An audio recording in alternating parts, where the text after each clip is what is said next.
not one direct image of sexual violence. These witnesses said they were in hiding while these gang rapes, it's called, are unfolding before their eyes. Not one photograph, not one. Welcome back to The Tea with me, Myriam François.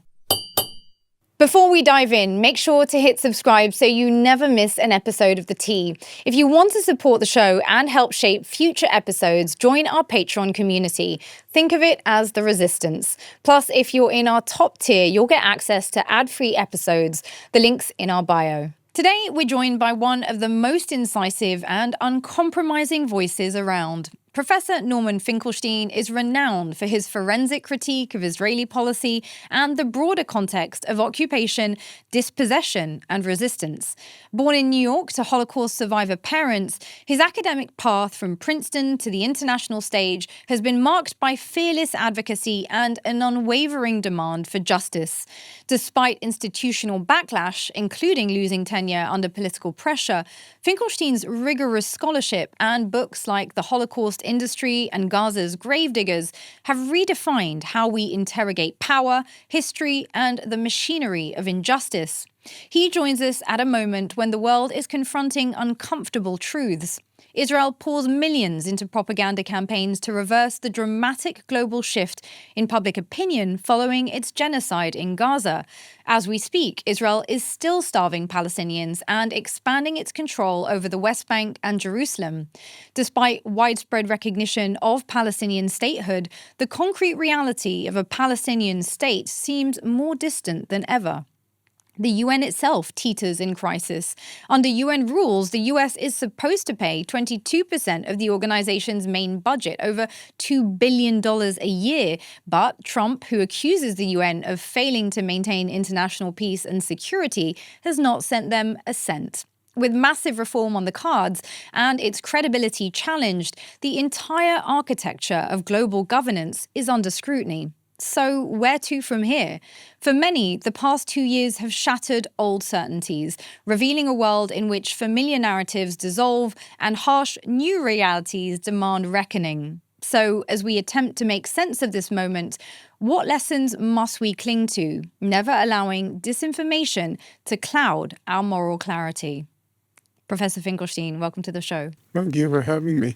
For people who may, of course, be familiar with your work but may not know about your backstory, is the work you do today what you always dreamt of doing? Was little Norman growing up thinking, I want to be an academic speaking out on injustice? Was that always the path? I was a child of the 60s, and I was wisely or unwisely part of the left that believed in socialist revolution, dictatorship of the proletariat. You might, in retrospect, say it was a wacky left that I was part of, but it seemed at that point in time, it seemed believable. It was the era of the national liberation movements. It was the era of the Chinese Revolution. It was the era of the Cuban Revolution. And those were, again, in retrospect, it might seem very naive, but at the time, they seemed plausible scenarios for the future, that the world was going red. And I was part of that, and I always attached a significant value to the life of the mind, but that didn't preclude being a person of the left, the historic left. It attracted the leading minds of that era. People like Lenin, Rosa Luxemburg, Leon Trotsky. They all graduated at the top of their class. They all won the gold medal when they were in school, for the top performing student. They all read literature. They all knew the arts. They all knew many languages.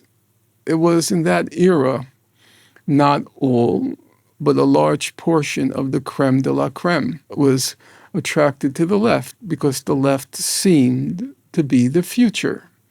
When the famous novelist Lincoln Steffens, when he visited the Soviet Union and he came back and he was asked his impression, and his famous line was, quote, I have seen the future, meaning the Soviet Union, and it works.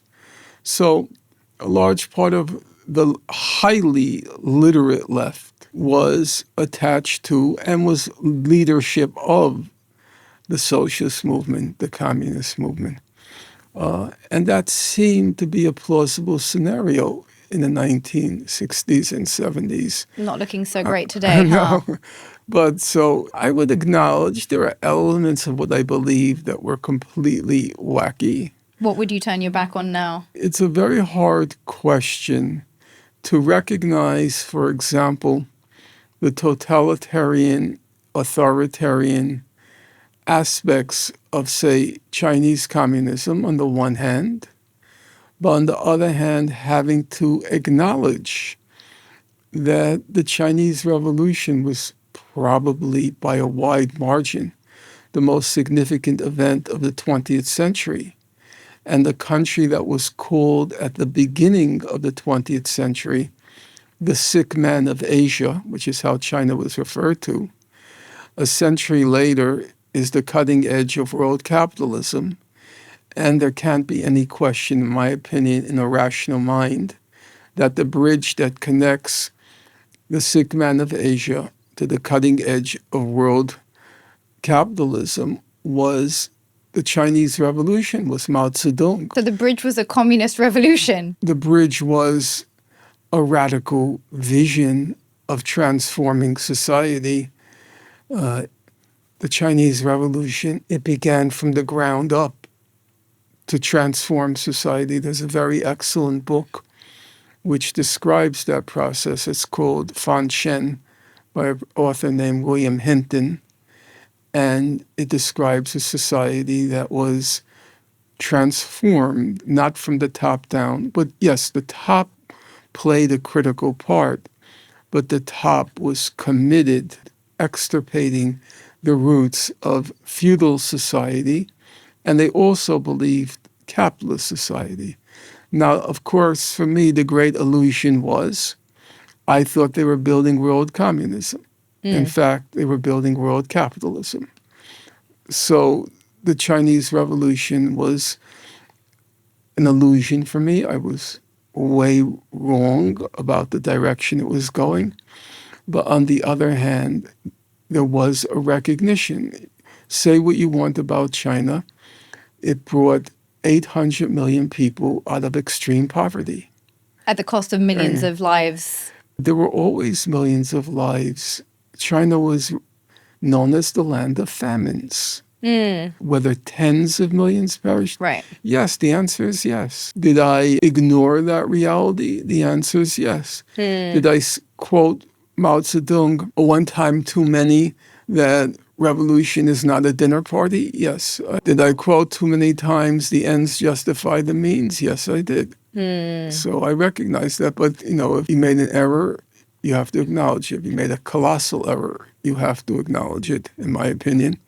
On the other hand, I don't believe one should go overboard in order to vindicate one's conscience. Something significant happened there. I was right about that. So revolutionary politics informed a lot of how you think about the world, thought about the world. It still does inform. And it still does. Yeah. And so what is it about the Palestinian question that has led it to be such a focus of your work? There was always the ethnic element because I'm Jewish. So that element always played a part. In what way? If you were Jewish and you opposed what Israel was doing, gave a certain amount of credibility to the Palestinian claim. And so in my politics, I benefited from that. And I don't say that proudly. Plus, given what my parents passed through during World War II, I was also able, and I don't say this with any kind of pride, I was able to play that card. You're referring to your parents being Holocaust survivors. Yeah, survivors of the Nazi Holocaust. But over time, the Nazi Holocaust aspect became more marginal, and people just looked at me as somebody who had a formidable grasp of the factual situation. Yeah, and I think that's very much today where your expertise is called on. But you've... Yeah, strictly on the facts, not because I'm Jewish and not because of my parents' past. To put it simply, I know what I'm talking about. But let me ask you about the moment in which we find ourselves, because I think that for many people, myself included, it feels like a profound moment of rupture. Like the last 2 years have, dismantled many of our illusions about the way that the world works. I think many people have sort of realized that the democracies that we live in maybe aren't quite what we thought they were when it comes to free speech, the right to protest. International law seems to be dismantling before our eyes. And of course, all of this is happening alongside a tremendous technological shift. Are we in the throes of a sort of dying old world? And if so, what should we be holding on to as we move into the next one? I'm at that point in life where I'm very skeptical of this notion of an upward curve of progress. I think every element of progress has contained within it regress. So you take your generation's current obsession, fixation on the iPhone and social media, and it's true, makes research much easier. There's no question about that. And access to information, sure, it's definitely advantageous. I like to say that the three greatest inventions were fire, the wheel, and cut and paste. It certainly makes it much easier to write when you have the cut and paste, because there was a time if you left out one word, you had to rewrite not just the whole page, sometimes the whole book. You had to retype it. So obviously there are many advantages, but it's also true to say that general levels of literacy have seriously declined. You see that as much in the prime minister's speech as you see it in the papers, the quality of the papers that students submit in class. I have given basically the same paper assignments for 40 years, not because I'm lazy, but because the assignments were good. They sort of addressed the issues that I wanted to test. And the quality of the papers, and I don't say this with any kind of glee, it disappoints me. The quality has significantly declined. Now, you might say, how do I know that? I know that because I know how many A's I give out now. Maybe 20 years ago, I would give out a good quarter of the class would get an A, a good quarter, or A range, A minus A, occasionally an A plus. Now it might be 2 students in the class. And what is it exactly that's missing that you're observing? They're not able to read at the level that they once did. I don't say this again with any kind of glee. I don't assign reading anymore. What? At university level? Yeah. So how do they learn? We go over it in class. Oh, wow. Would you regard it as a discipline issue then? Is that what you're regarding? No, I think that your generation, for example, confuses a tweet with an argument. For sure. A tweet is not an argument. We'd much rather win the tweet war than an argument war, for sure. Argument means there's more likes. You have to construct a fairly elaborate edifice to make an argument. Yeah. A tweet is the equivalent of a belch. It's not an argument. Reading a book requires concentration and discipline. And if you've been on the internet too long, and in particular, the impatience that comes with surfing the web, you read a few words here, move on to this, move on to that. Wading through a sentence by John Stuart Mill when just one sentence can go on for about 5 or 6 lines with colons, semicolons, involutions, convolutions. The students can't do it. And I don't waste my time by pretending that they can. I just go over it in class. The minds remain nimble. Yeah. I have great confidence in the minds, and I consider this generation to be much more morally serious than mine. You know, they say the expression, that the death penalty concentrates the mind. My generation had the material freedom to be kind of frivolous. This generation does not. No. So I would say morally a much more serious generation than my own. And because their futures depend on trying to think through what is happening now, they're quite capable of thinking. It's the skill level, because we were talking about whether it's progress or not. And I say for every step of progress, there is regress. One of the areas I really wanted to ask you about, because I think you write about this in your recent book, is this idea of, the normative value of international law as a shared reference point globally. And of course, I don't want to idealize international law. There was always problems in, people adhering to it, or, some countries being forced to adhere to it and others always being able to avoid it. But you probably heard Palestinian lawyer Raji Sourani, who warned over a year ago that Gaza was becoming the quote-unquote graveyard of international law, saying that the West was jeopardizing something precious by shielding Israel.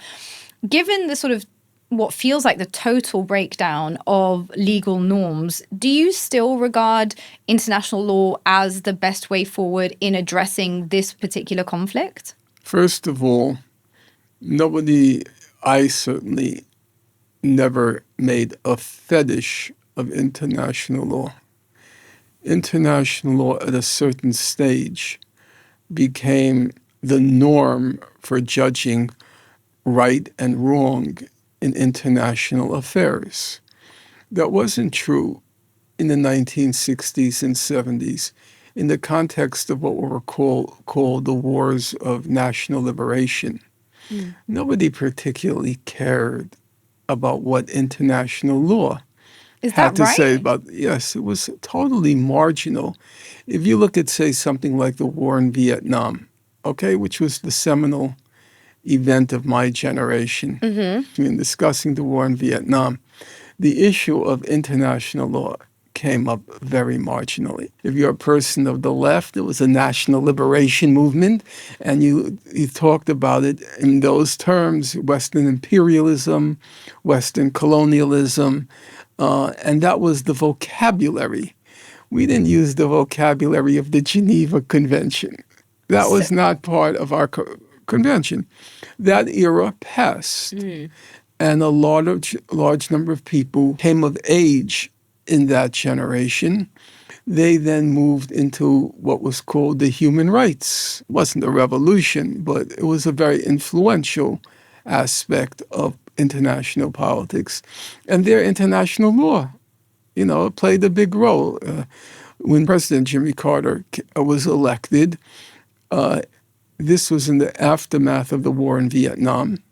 There was a desperation on the part of the United States to refurbish its image after the war. And so Jimmy Carter, when he came to power, he said he's going to make human rights a centerpiece. And once he started casting politics in the language of rights, of course, international law came into play. So by the time I was involved in the Israel-Palestine conflict, I had to find a vocabulary that would make sense to a broad mass of people. And the vocabulary of People's War, national liberation and such, it didn't mean anything anymore. That era had passed. And I found that using the vocabulary and the framework of human rights, it did resonate. I was the first person who tried the framework of proving the injustice of what Israel is doing in the language of law. And has that been the most effective way to... It was the most effective way. I have no doubt about that. If there is any proof of it, it's how many people adopted that standard subsequently of discussing Israel's breach of this and that convention, this and that treaty, and so forth. So it might come a time when the language and vocabulary of human rights no longer resonates. There'll be another vocabulary that might resonate better. So until that time comes, we have to deal, I think, with what you might call the political language of a particular era. The other aspect of the question is the human rights community and its various institutions, the International Court of Justice, they haven't been bad. The problem is the enforcement. Right. But the institutions, if you just take 2 weeks ago, the International Court of Justice delivered an opinion on a very narrow question. Is Israel obliged under international law to cooperate with UNRWA, the United Nations Relief and Works Agency, which is the main humanitarian organization operating in Gaza? Now, since Israel devoted the last 2 years to demonizing UNRWA and trying to delegitimize and dismantle UNRWA, that's been one of their main goals, I would have thought that probably they would lose at the ICJ, the International Court of Justice. Well, you know what the vote was? It was 10-1. Calling on Israel, you have to cooperate with UNRWA. And that has had what kind of material None. consequence? And it won't have any. But the fact that it's not as if those institutions are as corrupt as one might have thought, or as vulnerable to international pressure. I was surprised, if you look at all the hearings at the ICJ, and there have been many since October 2023.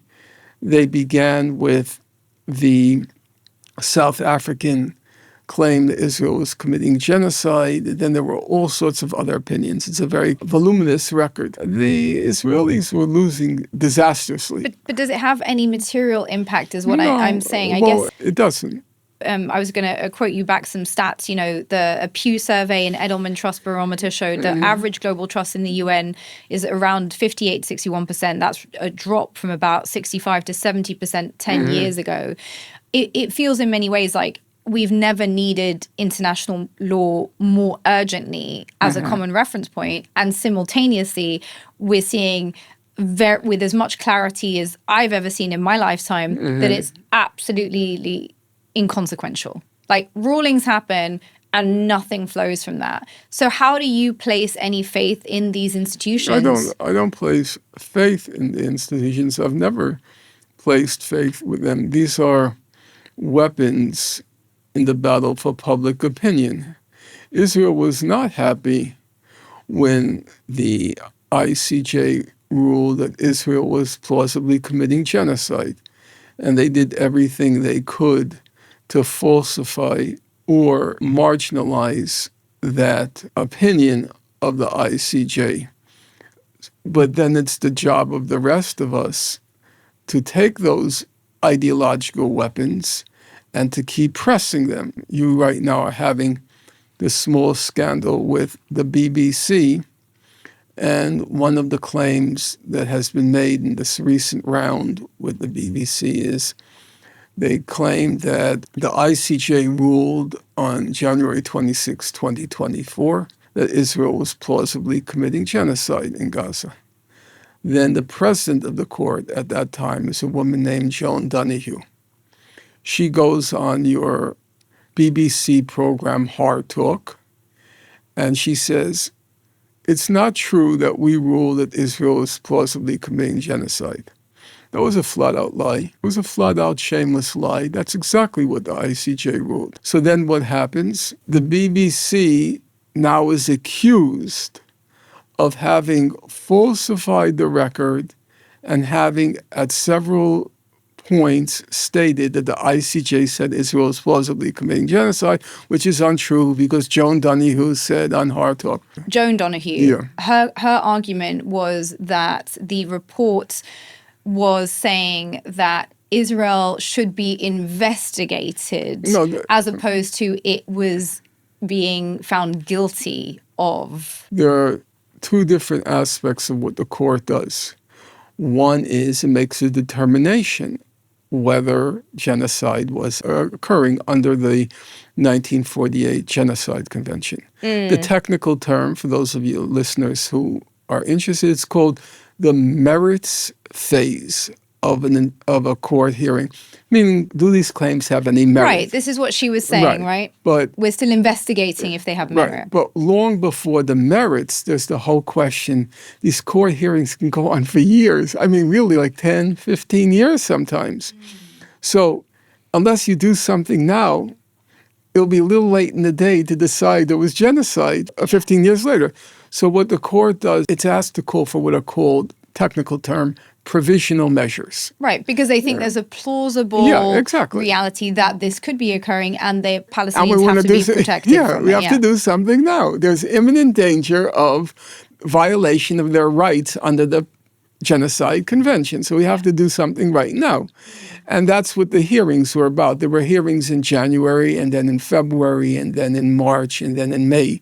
Because each time Israel was escalating and South Africa was calling on the court to issue more provisional measures. But what she said was just a flat-out lie. I'm not afraid to say, I've said it many times. I've read the record very carefully. I've written a chapter of my forthcoming book on it. My point is, those are powerful weapons. That's why Joan Donoghue lied. Because she knew that she had been, as the president of the court, she had been associated with that opinion of the court. She went on Hard Talk and lied. But we have to use the law. We have to use the Human Rights Watch reports, the Amnesty International reports, the reports of the various commissions from the Human Rights Council. Now, they're often not great. They're largely toothless, I guess, is the big issue. It's not just a question of they being ignored, but there's a question of them being subjected to pressures. So let's just get away from the abstractions to the concrete. So the UN Human Rights Council Commission is headed by a South African woman, Navi Pillay. She's very prominent in the international community. She presided over the Rwanda genocide trial. So she's supposed to investigate human rights violations by Hamas and by Israel. And she puts out a report, and there was enormous pressure exerted by Israel to show that Hamas committed rape on October 7th. Huge amount of pressure is put on it. For some crazy reason, Israel decides this is the hill it's going to die on, proving that Hamas committed rape. Well, there is no evidence of it. Now, this is a big problem for the UN report, because to say there's no evidence is going to be such a smack in the face of Israel. They're going to get furious. So what does she do? She says, well, it's true. We didn't find any evidence of rape, but Hamas committed sexual violence. The term is conflict-related sexual violence, CRSV. So, okay, maybe it's true. What's your evidence? They said when Hamas came into Israel, they came in on motorbikes, and then they were ordered to take hostages. And they took women hostages, and they sat the women between the two Hamas militants on the motorbike when they were being let out. So you're probably wondering, so why is he bringing this up? So Navi Pillay's under a lot of pressure. You got to prove that Hamas is guilty of sexual violence. Well, they were also arguing that some of the evidence had been destroyed. They said when they sat the women between the two men, the woman was a victim of coercive intimacy. Just really stupid, but they're responding to the pressures of coming externally to prove that Hamas was engaging in bestial acts on October 7th. Now, as to the question of evidence, I've examined it very carefully. There's no dispute at all that there's no forensic evidence of rape. There's no medical evidence of rape, but a lot of the evidence was destroyed or it wasn't taken, which is true. I mean, it's a perfectly plausible. What was said was they were so shocked by the magnitude of the killings, and it was a large number. It was 1,200, of whom 800 were civilians. And it was done in such a concentrated period of time that they processed the bodies very quickly to bury them, and they had no time to take medical and forensic evidence. Okay, that's perfectly possible. But here's a part that I find very implausible. They say that the rapes occurred out in the open. Yeah, in fact, some people say they witnessed it, right? Right, That was we're one going to of get the... we'll get to that. Yeah. They said that rapes occurred out in the open, in free space, because one of the purposes of the rapes was to intimidate and shock Israeli society. That's the claim. The first person to be there was Pramila Patten, who was the Secretary General's special envoy for conflict-related sexual violence. She writes in her report, we saw 5,000 photographs. 5,000 photographs. You'll agree that's a fairly large number of photographs. She said, we saw 50 hours of digital tape. Now, that's quite a large number, given we're talking about a finite period of time, about a day and a half. And we're talking about people who filmed during the incident occurring and the footage. They said the footage came from CCTV, dash cams, body cams, traffic cams, and iPhone. An iPhone, yeah. You're right. So every kind of technological paraphernalia. All right? And then she said, we didn't see one image, digital or photographic, one image of sexual violence. That's what she said. Direct image. Not one direct image of sexual violence. These witnesses said they were in hiding while these gang rapes, it's called, are unfolding before their eyes. Not one photograph? Not one? No, they were photographing with their iPhones horrible things they were doing in Gaza. They were photographing the degradation of men and women, blowing up homes. It wasn't as if being in a war zone terrified these people. Not one picture. Does that sound believable to you? Amnesty International confirmed that. About a year later, Amnesty put out a report. It said, we have not seen one image, literally not one direct image of sexual violence. What do you conclude from that? Here at The Tea, we're always digging into the headlines. And honestly, when you look at what's going on with refugee and asylum policy in the UK, it's hard not to feel appalled and frankly powerless. But we want to shift the focus from policy to people. That's why we're partnering with Love Welcomes, the social enterprise built on dignity and respect. They create fairly paid, meaningful work for women who've been displaced and are rebuilding their lives.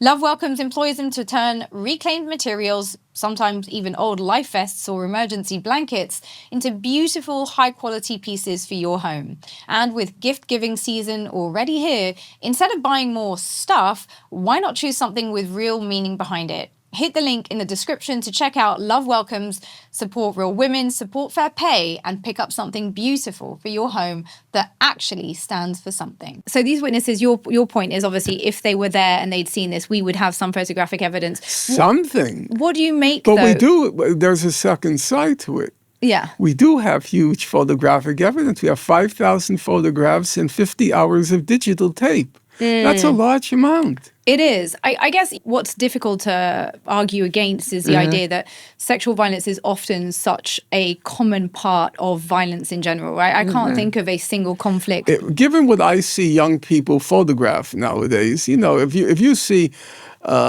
police brutality, everybody immediately takes out their iPhone. Yeah. And they said they were safely hiding as these gang rapes are unfolding in open areas. Now, let's be clear. Horrible things happened on October 7th. There's no point in denying that. But for some reason, Israel decided to die on the hill of rape.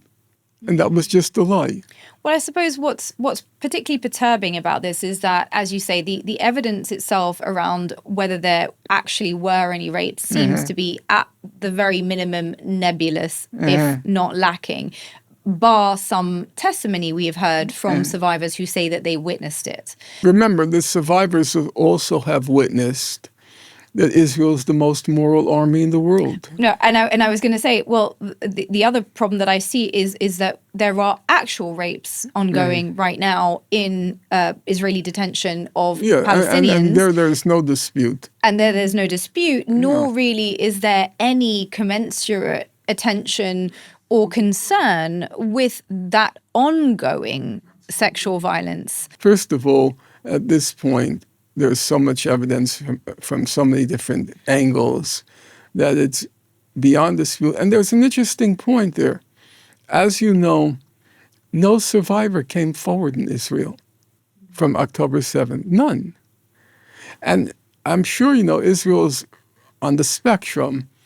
It's a sexually libertine society. People are much more open about sex and things like that, certainly than Gaza. So here's a peculiar question. The women in Gaza openly testified to what happened to them. Why didn't the Israeli women? Well, we know why. We were told that they were too traumatized. Yeah, but that's my question. Why would they be more traumatized than Gaza women? Oh, well, look, that argument, Norman, I would not go into because I think anyone who's been a victim of sexual violence has a right to, deal with that in any way they see fit. But you would acknowledge that in a society in which you openly discuss sexual matters with women too, rape. It's much more likely in that society women would step forward than in a society like Gaza, which is so bound up with certain stereotypes about women and how disqualifying it would be for the woman for the rest of her life if she testifies. My question is, why didn't that happen in Gaza?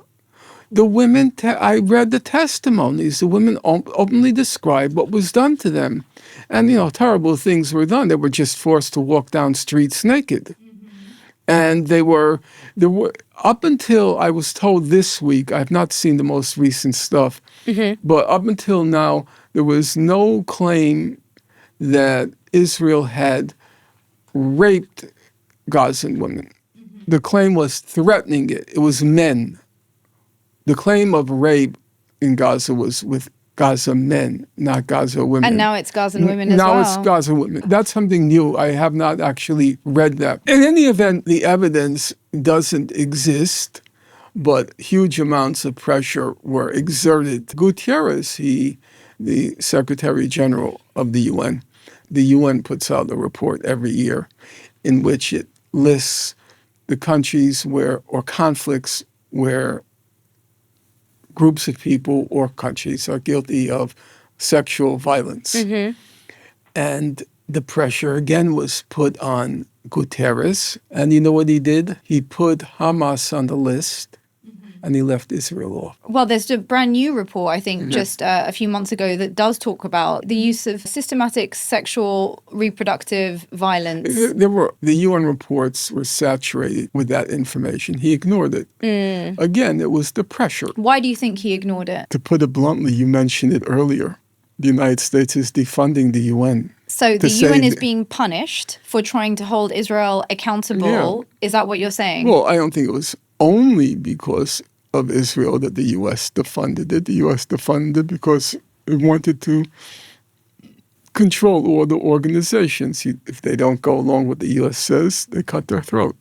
So out of interest, how do you think of the relationship between Israel and America today? Because obviously for a long time, particularly in the region, people thought of Israel as, a colonial outpost, right? That, America had put this dolled up base basically in the region.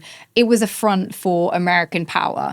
But today we see, Trump going before the Knesset, almost sort of, please, sir, forgive dear Netanyahu. There's this sort of weird charade where it's unclear, who's answering to who here, even though America's the one providing the billions and the weapons. But it looks like Netanyahu's calling the shots, even when it involves bombing, for example, American allies in the region, causing immense harm to bilateral relations that are important to America. So how do you think of that relationship? Has it shifted, or are we just seeing it more clearly? Israel is a major strategic asset of the U.S. in the Middle East, that when Israel suffered that blow to its reputation on October 7th, the U.S. was as committed as Israel to trying to restore Israel's the term that Israel uses is its deterrence capacity, which is just a fancy technical term for the Arab world's fear of it. Because after October 7th, people are beginning to think, hey, if that ragtag Hamas could do that to Israel, then maybe there is a military option against Israel. I mean, who was thinking that? No Right. one. I know, until October 7th. No, but even after October the 7th, unless you mean Hezbollah, and even then, No. I think who in the region was thinking that? I think a lot of people were wondering maybe this notion of Israel as being this James Bond country, this high-tech country which controls everything and is surveilling everything from the air and on the ground and under the ground. Maybe it was kind of an illusion. So one of the goals, not the only goal, but one of the goals of Israel, which the U.S. subscribed to, was we have to restore Israel's deterrence capacity. So there was an overlap. Secondly, Netanyahu was determined to, for once and for all, resolve the Gaza question. We're not going to, as they like to call it, mow the lawn in Gaza every few years. We're going to extirpate, pull out by the roots, every blade of grass in Gaza. It's no more mowing the lawn. So this was their opportunity to once and for all resolve the Gaza question. Was the U.S. on board for that? If you remember, at the very beginning of the Gaza genocide, the U.S. was on board with ethnically cleansing Gaza and pushing all the Gazans into the northern Sinai. And people like Secretary of State Blinken were going over to the region to investigate whether we can do it that way. They said no. Well, the Egyptians The were Egyptians like, said, no. no, that's not going to happen. Yeah. So, but they weren't against, in principle, resolving the Gaza question once and for all. So there was also overlap between the U.S. and Israel. When you say the Gaza question, what do you mean exactly? Because what is Gaza to America? It's not what Gaza is to America. It's what Israel is to America. And in order to retain it as an asset, will they go along with this agenda? If the agenda causes problems for the U.S., then the U.S. will think twice. I'll give you a recent example. Israel, in the midst of its war on every front, it launches an attack on Qatar. Now, Trump is upset. You know why? Because he wants that deal of the century with Saudi Arabia. The normalization deal. Right. He wants a normalization. Which has been cooking for years. Yeah, right.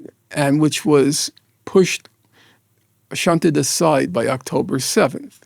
Temporarily. So he wants them as allies, Qatar and the Saudis. And they're saying to him, we're not going to normalize if you're going to let Israel attack us at its whim. So Trump picks up the phone and says, what the F are you doing? Qatar is our ally. Saudi is our ally. And you're turning them against normalization. They say, we're not going to normalize with a rogue state that's going to just attack us whenever it wants. So there, a U.S. interest was at stake. And then Trump lays down the law with Israel because Saudi and Qatar are our allies. And you're causing us problems. But it's not actually changed anything, has it? I mean, he picked up the phone. He may have been. Oh, I think he probably laid down the law. You crossed the red line.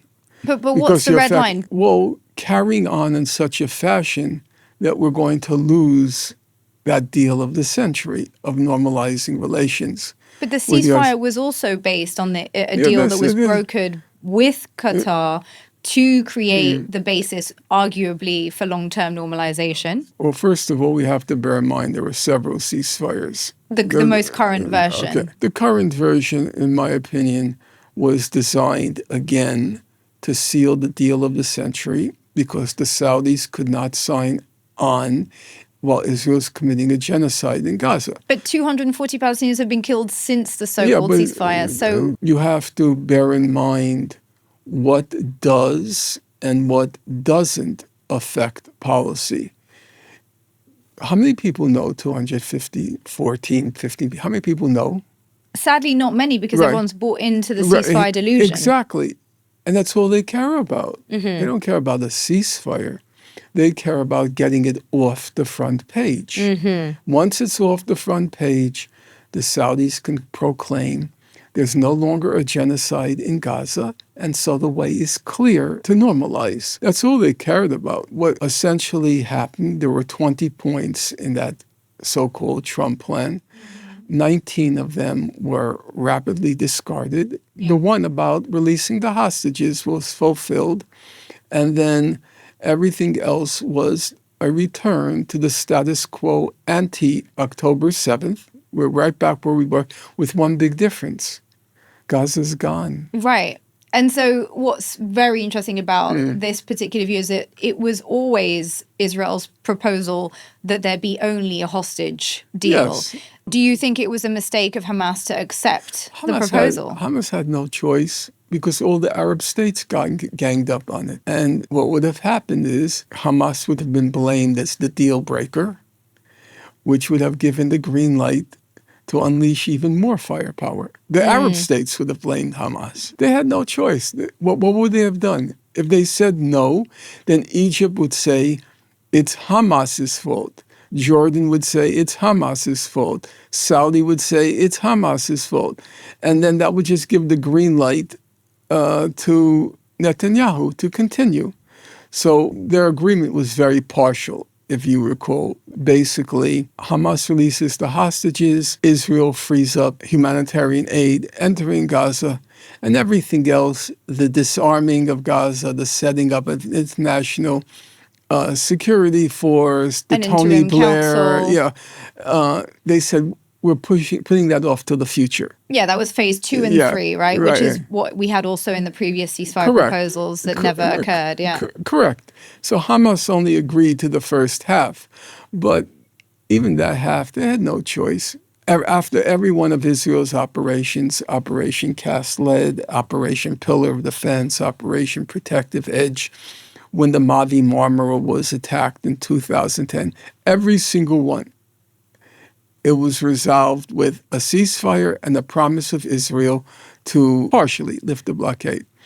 And Ehud Barak, who was defense minister during Operation Pillar of Defense, he was asked about this provision that you're going to lift the blockade. He said, after the ceasefire is signed, nobody ever remembers the fine print. Let me ask you about this idea that's propagated very widely today, that Netanyahu's the problem, right? That's and so just silly. We hear this a lot, that the protest that we're seeing in Israel is, this is all pushback. It's all an attempt to save Israel's image by demonizing Netanyahu.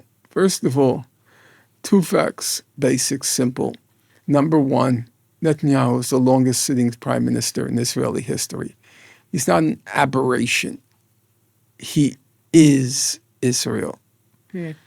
Number two, every few years, if you go back, you'll see, since he's been in office, there's always, Netanyahu is on his way out. And you know what? He never was out. You know why?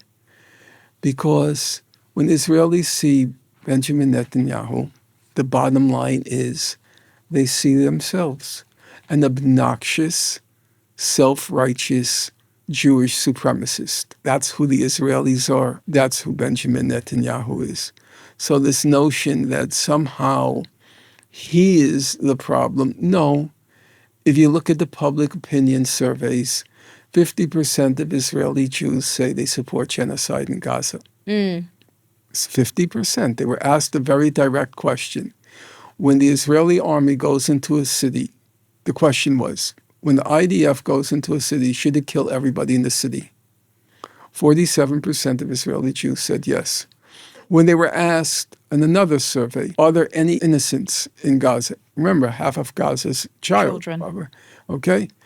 Between 70 and 75% said no innocents in Gaza. That's not Netanyahu.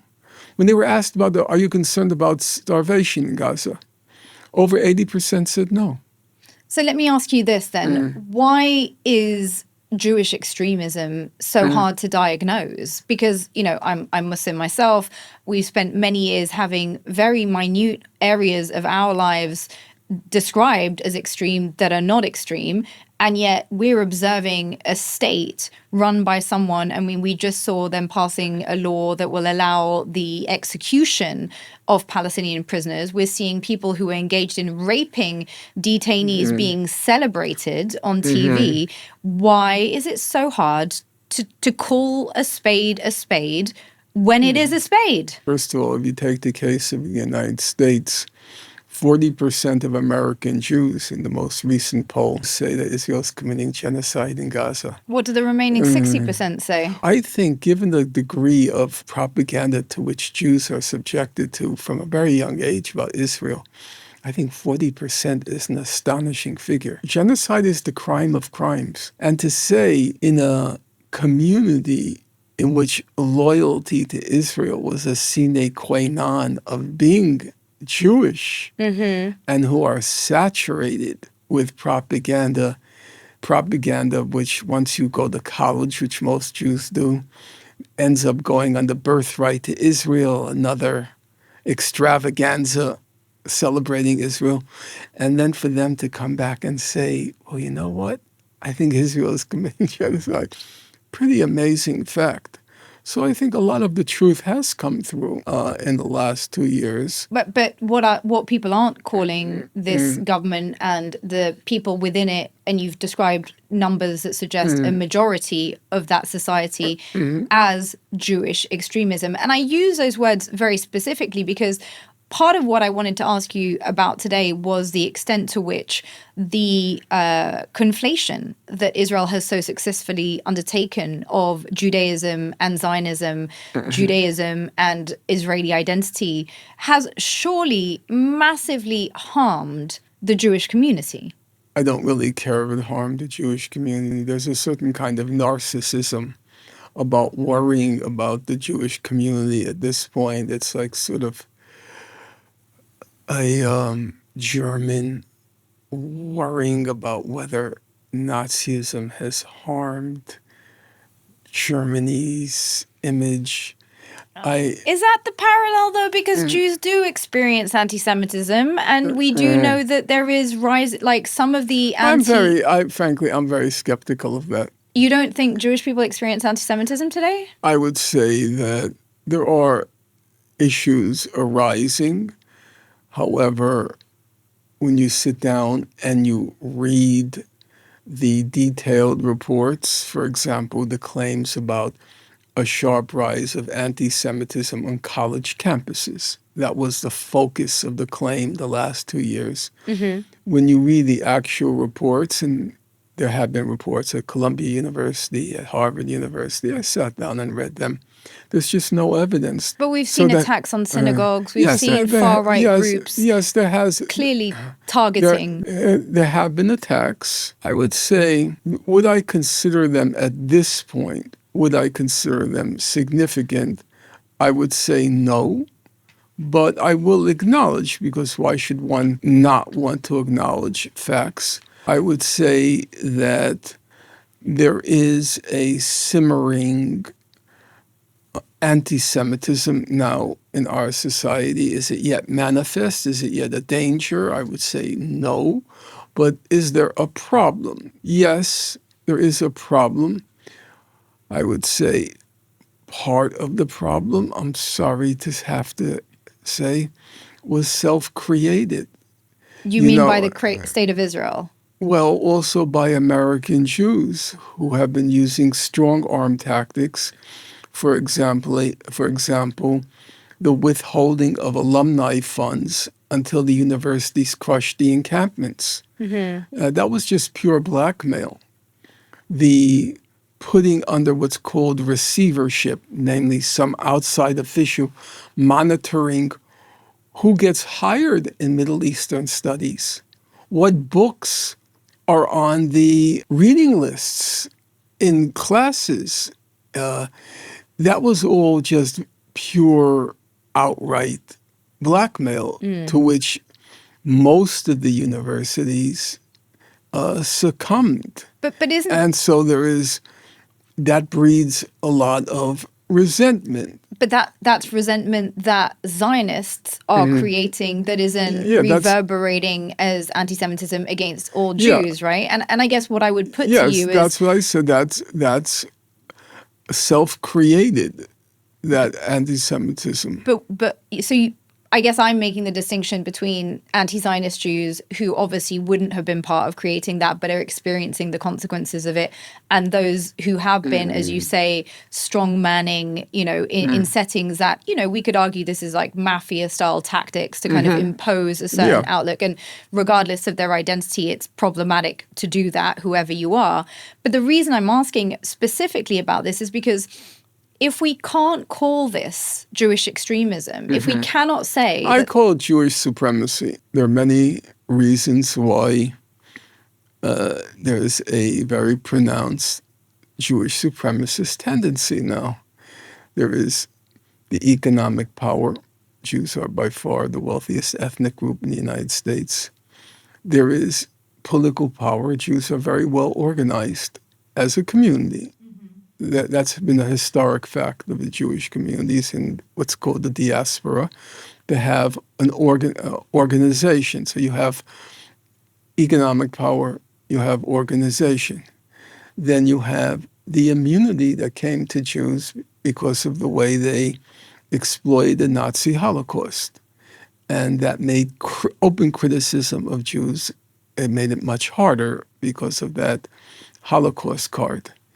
And then there was the spectacular success of Jews in every realm of Western life, whether it was business, culture, film, books, everything. Which you put down to what?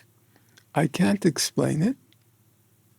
I think it requires a level of knowledge greater than I possess. The bottom line is clear. It went to the heads of Jews. They became very arrogant. They regarded everybody else as their inferior. You read it already in the 1950s. I think it was Philip Roth, the author, who said, in every Jewish home, what's drilled into the minds of every Jewish child is, and his words were, quote, Jews are better. And I think having grown up in a Jewish community, yes, there was definitely that sense of Jews are better. There seemed to be secular evidence of it. When we talked about Jews, it was the three great figures of modernity were Freud, Jewish, Marx, Jewish, Einstein, Jewish. Jews comprise about 0.0000000%, 1% of the total population of the world, but they comprise about 20% of winners of the Nobel Prize. So all of that goes to your head. The sense of Jewish supremacy. It's very hard to control. The expression of quantity turning into quality. I think in the case of Israel, it's a question of, yes, that sense of superiority, especially given the quote-unquote secular evidence of it, that sense of superiority is widespread and independent of Zionism. But when you get to the case of Israel, for example, targeting children in the skull and in the chest, inducing a famine among a population that's 1/2 children, and all sorts. It's a long list by now after 2 years. That's a new level. It's gone beyond Jewish supremacy. It's now the point of a certain kind of I guess, a more, it's now a case of morbidity rather than just Jewish supremacy. In the case of the American Jews, it's that Jewish supremacy. They have this, Jews can do no wrong. Jews, I will say one thing. I do think that every community has a sense of their community being special, by the way. I think that every group, if you spoke to them in private, would say, like, you know, we have these qualities. And I think that what's interesting is obviously that when that's matched by a sort of economic reality, what you're calling a secular reality, you know, how does that translate into sort of a perception of yourself in the world? But I would say I think that's probably quite a widespread self-perception among minoritized groups. right, I get that. And a group egoism Yes. among every group. Yeah. But the group egoism among Jews has, for better or for worse, it's been validated by certain facts such that it's created a kind of group intoxication, which is, you know, the group egoism, it's sort of like you celebrate it in a holiday or a parade. But in my opinion, it's become a serious problem. However, you have to see the other side. The other side, as I said, is in the face of so much egotism and propaganda, a significant portion of American Jews are willing to say that, yes, the state of the Jewish people is committing the crime of crimes. Professor Finkelstein, thank you so much for taking the time to talk to us today. If you enjoyed today's episode, hit that subscribe button now. Support our work, share it with your friends, and let us know your thoughts in the comments below. You can also find us on Instagram and TikTok. The links are in our bio. And if you haven't yet, join us on Patreon. Patreon members get ad-free episodes, bonus content, and a say in shaping our upcoming stories. Your support helps us stay independent, fearless, and uncensored. Until next time, stay awake, keep questioning, and stay resisting. Thanks for tuning into The Tea. If this episode resonated with you, drop a comment and share it with someone who needs to hear it. And why not dive into these other episodes we think you'll love? Let's keep the conversation going.